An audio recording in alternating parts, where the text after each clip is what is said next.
Welcome back to Purely IFS, a show that aims to support therapists and practitioners in using internal family systems as their primary approach with clients. I'm Gail Williamson. And I'm Emma Redfern. In today's episode, it's part 2 of our focus on how parts affect our health, how our bodies affect our parts, and how body sensations can be viewed as trailheads. There's just so much we could talk about in relation to this, isn't there, Emma? We could easily do a part 3. Yes, it's such a fascinating and productive area of focus. It really is, and I think we're just both hoping that these 2 episodes will encourage more IFS therapists to go in through the body.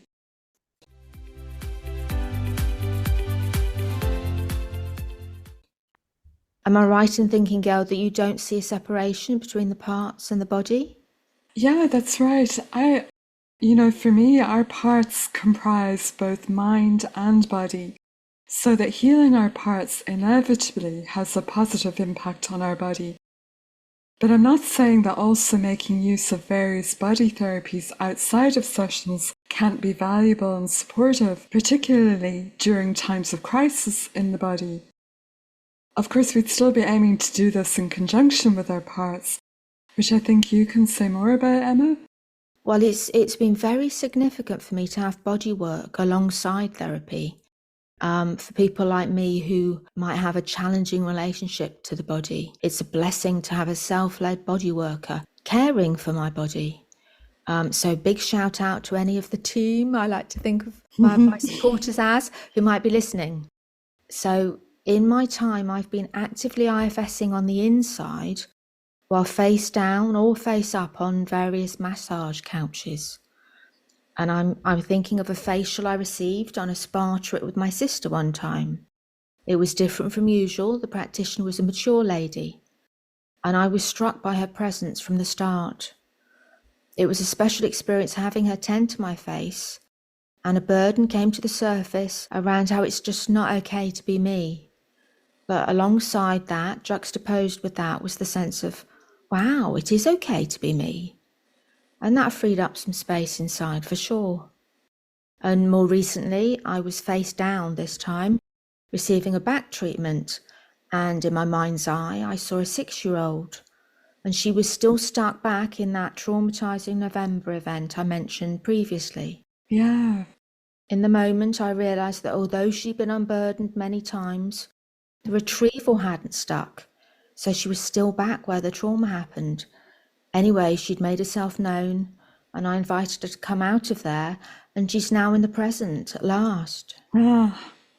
I'm diverging slightly from our topic, but I really appreciate your willingness to be open about the health issues you have, Emma, and what you are doing to care for yourself. And it makes me think of an article that I read recently on the idea of unwellness. The idea that we all struggle to be well, that the default is not good health. Oh, interesting. Academic Mimi Ku, I think that's how you pronounce it, has written a book, Dear Elia, Letters from the Asian American Abyss, in which she encourages more reflection on the forces contributing to our health or unwellness. She says society teaches us we should take care of ourselves, but only so that we can be as productive and high-achieving as possible. Ku says this is a wellness that puts pressure on you to pretend you are okay, and frames not being okay as some kind of personal failure, whereas actually she would say we are all unwell. What most people don't realize is that this construction of wellness actually produces unwellness, she says. We're being forced to be well, to pretend we're okay, to never have needs, to never be sick, because all those things would mean something is wrong with us, and we don't actually belong. So for Ku, the goal is care, not wellness. I really like that, Gail. Care being the focus rather than wellness. And I know some of my parts are burdened with keeping on. And as a child, my parts worked really, really hard to hide how ill I was at times. Yeah, so to return to that point about parts being both mind and body, I think it might be worthwhile saying a bit more about this. There's such a thing now as somatic IFS, which for me doesn't make a whole lot of sense, because when we are working with parts, we are inevitably working with the body. We don't actually need to be using a lot of extra somatic practices with clients to tap into the body. Our parts are inherently somatic. The very first thing that we do in insight work, after all, is ask a client to find the part in their body. And yet, somatic IFS implies that we need something additional to tap into the body. Sure, people don't realize that when we're using the first three Fs during insight, these are intended to help a part and body, hence find in the body, focus on it, and flesh it out, which deepens us into our physical experience rather than staying in our thoughts or cognition. And this is why, ideally, any IFS training includes an experiential element for us to tap into our own awareness of how our parts manifest in the body. And even if they live in the head is still, of course, part of the body. Sure. For me, the existing IFS model is sufficiently complex and comprehensive as it is. It gives us almost everything we need in order to heal or transform the parts. And I think I just wanted to make that point for anyone learning this model, where if they go down the somatic IFS route, they may make life much harder or more confusing for themselves.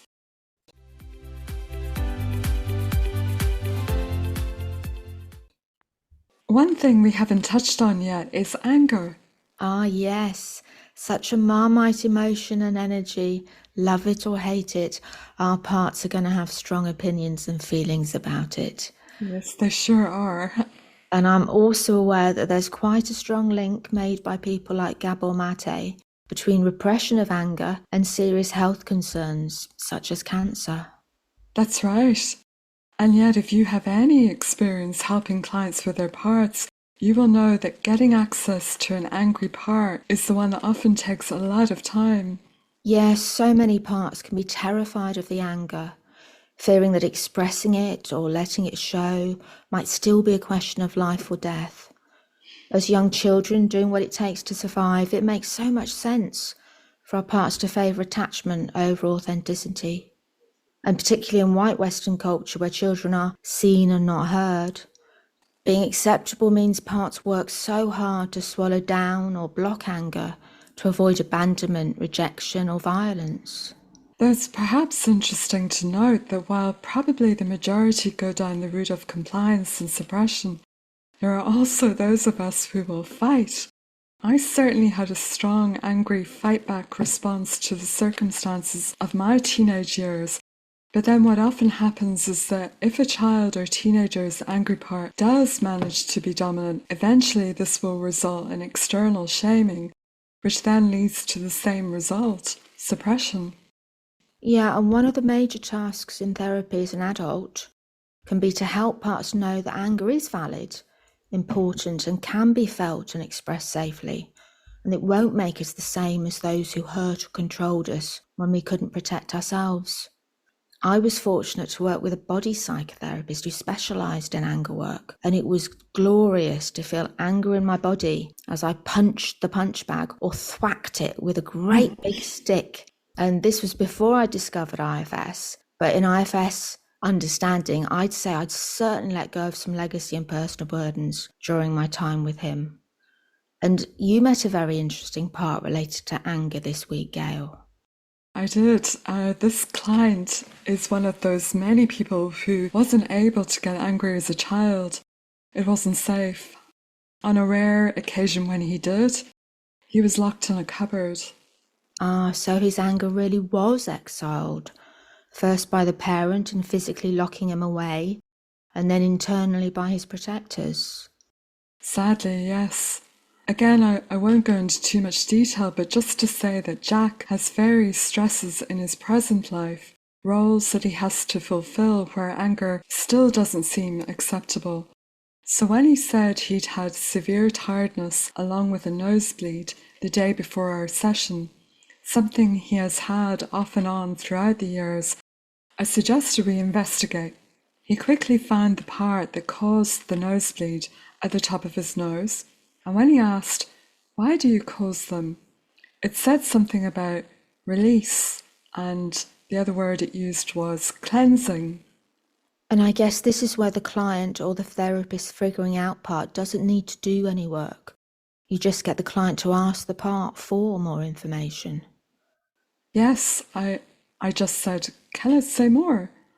And Jack got that it was trying to release something that's blocked. And I said, "Can I tell you more about what's blocked?" And he heard then the words pressure, heat, red, fire. So this made me think it probably was related to anger. Sure, but you wanted to hear it first from the part. Yeah, so I just prompted, "Can the part be any clearer?" And then it was just one word, anger. And I just kept prompting for more information. Jack said the part feels there's no outlet for anger, so it's cleansing and renewing the blood, releasing toxins, and it says that this is usually accompanied by exhaustion. So you heard then that this part is aware of another part that's trying to deal with the anger by causing lots of tiredness? Yeah, the nosebleed part was able to tell us that it worked with this part. But next, I followed my curiosity about the nosebleed part's earlier comments regarding cleansing the blood and asked, where did it get the idea to cause nosebleeds? Jack said, it's from movies. It's showing me where there would be fights and blood spilled, which is when it then all clicked into place for me, and I said to Jack, I'm wondering if actually this part is trying to warn you with the nosebleeds not to get angry. There was an immediate response. Jack said, yeah, the part says that anger leads to violence and blood. We were able to really validate this part, but also let it know that Jack had already retrieved one little boy from a dark cupboard, which he was glad to hear. But obviously our work here is ongoing. That's great to hear, Gail. And I'm reminded that although I use the word healing a lot when I talk about IFS, I also think of the word liberation. Of the four main goals of IFS, the first one is liberating parts from extreme roles and burdens. And that little boy is being liberated. Liberation, such a great word and just so apt here.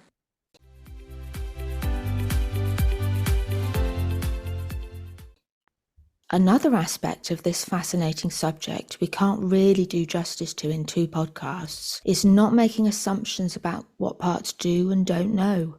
Like we've said in IFS, we think of parts as real personalities, not abstract metaphors. And we might see an image of a child inside or a younger version of ourselves. But parts themselves don't always relate to themselves as having bodies at all. Can you give us an example, Emma? Sure. Well, a suicidal part who wants the client gone from this world may not realise that killing the body means they too will end, at least in some way. They may not be fully aware that they share the same body with the client and the rest of the system. Although we know cell can't be destroyed, the body can. Yes, I encounter that regularly. Parts not being fully aware that they are in a body, that they also share with other parts and self.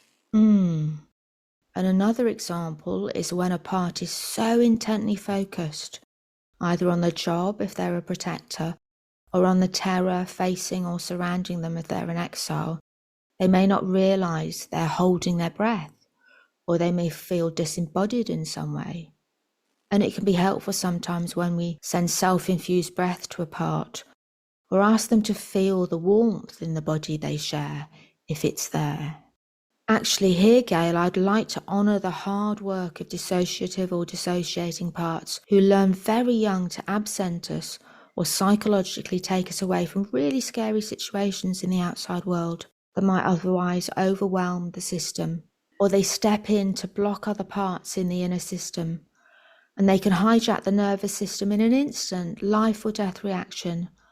A bit like when animals play dead to survive attack from a predator, or when somebody switches a light off so it all goes dark. They're very hard-working, highly reactive firefighter parts, aren't they? I've often heard parts connected to abuse say that other parts, probably these firefighters, had pushed them out of the body. Yes, where parts might leave the body and float above it. I've actually seen photos where I can see in my face that I may be physically present, but emotionally I'm pretty much not there. Someone inside has pressed the off switch. Oh, It's a big subject that we might say more on in another episode, but just sending appreciation to these dedicated parts.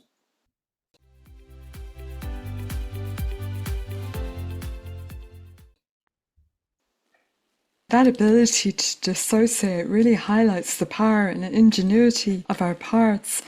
And actually, there was another client this week who had a part using her body very effectively. This client is in her 30s, and she's someone who had a really strong religious upbringing. Yes, and this case is also an interesting example of a spiritual bypass, isn't it? That's where we might try and bypass our parts by handing over responsibility to a religious figure or meditating away our difficult thoughts or feelings. Yeah, so she mentioned struggling a lot with low energy over the past week. And when Julia went inside, she found a part that at first said it was trying to slow her down. But it became clear that it was actually trying to slow down other hard-working parts of Julia, including her pleaser part. It was also aware of and trying to deal with exile feelings. Interestingly, it showed her the old junk room that her family used to have in her old childhood home as a vivid way of illustrating how there were all these feelings that were just being ignored and building up. And it said that soon they'd overwhelm her. Oh, that makes sense for someone raised in an environment where emotions were just messy or difficult or even sinful. In that case, there's an imperative they be hidden. And Yep. yet they just don't vanish or they don't go away, as we know. No. No, and if an emotion isn't met in the moment by kindness or validation, our parts take on these unmet emotions as burdens that can stay with them for a lifetime and beyond, across generations, unless actively worked through in IFS, say. Yeah. So the part causing low energy thought Julia was about 10, and it led to a girl in her bedroom, lonely and crying. And this was the key thing that the low energy part was trying to do: send her to bed. It's what I would do in the past. I would go to bed if I needed to cry. It was my retreat, Julia explained to me. The 10-year-old told her that she was very sad, but that she couldn't be. I have to be happy even when I'm not. I got Julia to ask, where did she get this belief from? That she couldn't be sad. She says everywhere, basically her parents and the church. She was told that if you have Jesus in your heart, you're always happy. And she felt that if she wasn't happy, the family home would fall down. Wow, it was such a strong message she'd picked up about what was acceptable in a home and what really wasn't. And I'm thinking it's a great example of how individuals and families can hand over their autonomy to spiritual figures, whether that's Jesus, Mary, or Jehovah. So if something good happens, it's because of Jesus. And if something bad happens, it's because you haven't prayed hard enough. And then also, if someone died, even the grief would be bypassed, with the focus placed on the afterlife. How you'll see that person again in this glorious afterlife, so you don't need to feel sad. Again, our work with these parts is ongoing. At the end of this session, I just got her to ask the part causing low energy if it would be prepared to ease off somewhat over the next week and let self check in on the little girl. I said we'd keep talking to it and including it in our plans to help the girl further.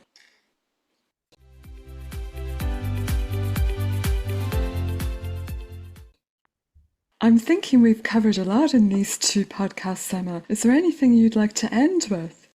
Yes, I'd like to end on a bit of fun and playfulness. And following on from the example about anger, consciously letting parts take over the body can be both useful and enjoyable. I can tend to get a bit serious, as you know, Gail. But I often like letting parts blend and getting all dramatic about themselves.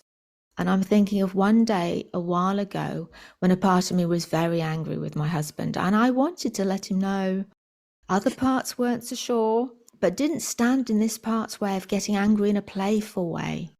It imagined it was a more fiery nationality and sort of performed the anger, gesticulating and speaking loudly. It was great fun, and neither of us felt bad, and my system didn't censor the part with the anger. I'll try and remember that the next time I'm angry with my husband, Emma.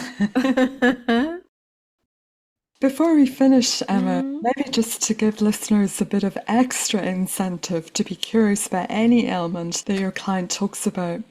In the past few years, I've spoken to parts that caused breast cancer, a part causing an abscess at the site of an old injury in a bid to get help for the part still holding the trauma of a violent assault. I've spoken to parts that raised iron to dangerous levels, parts that caused diabetes, parts causing chronic pain, and also parts that were causing fibroids, and then as a result of working with them, the fibroids shrank. And I believe in studies of people with very distinct parts that are very separated from each other. They can even manifest in the body differently, where one part might need glasses and yet another doesn't. Amazing.